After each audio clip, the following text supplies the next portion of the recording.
Assalamualaikum warahmatullahi wabarakatuh. Perkenalkan, nama saya Yulianti dengan NIM H03230114 dari kelas B Pendidikan Biologi.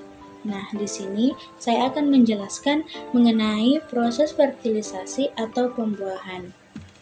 Nah, fertilisasi adalah proses penyatuan sel sperma jantan dengan sel telur betina dan menghasilkan zigot. Terdapat dua jenis fertilisasi, yaitu fertilisasi eksternal dan fertilisasi internal. Fertilisasi eksternal adalah proses yang terjadi di luar tubuh betina, contohnya pada ikan dan katak. Betina mengeluarkan telur, sementara jantan mengeluarkan sperma di sekitarnya yang memerlukan kondisi lingkungan yang mendukung.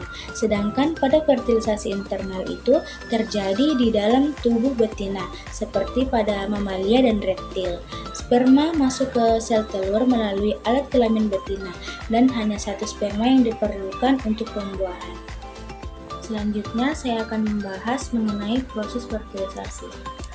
Nah, kita pasti tahu jika kehamilan terjadi karena sel sperma bertemu dengan sel telur. Proses inilah yang dinamakan sebagai fertilisasi atau pembuahan. Setiap bulan, wanita akan melepaskan satu sel telur yang sudah matang dari salah satu ovarium. Proses ini disebut ovulasi. Setelah dilepaskan, sel telur akan melewati tuba falopi menuju ke rahim. Nah, sel telur ini rata-rata dapat bertahan hidup selama 24 jam semenjak dilepaskan.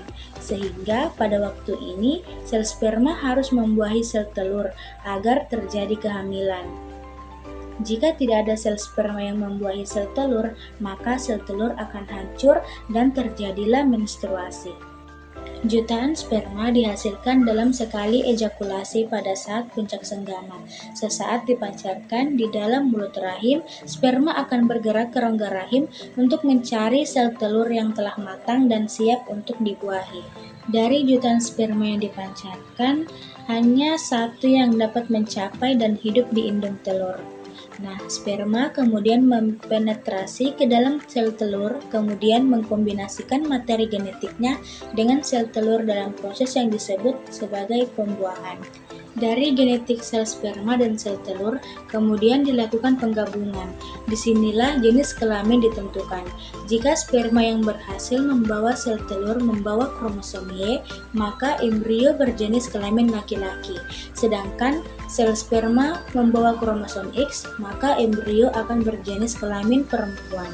Sel-sel baru dengan jumlah sekitar 100 sel akan membentuk gundalan yang disebut dengan blastokista. Nah, blastokista ini kemudian akan menuju ke rahim.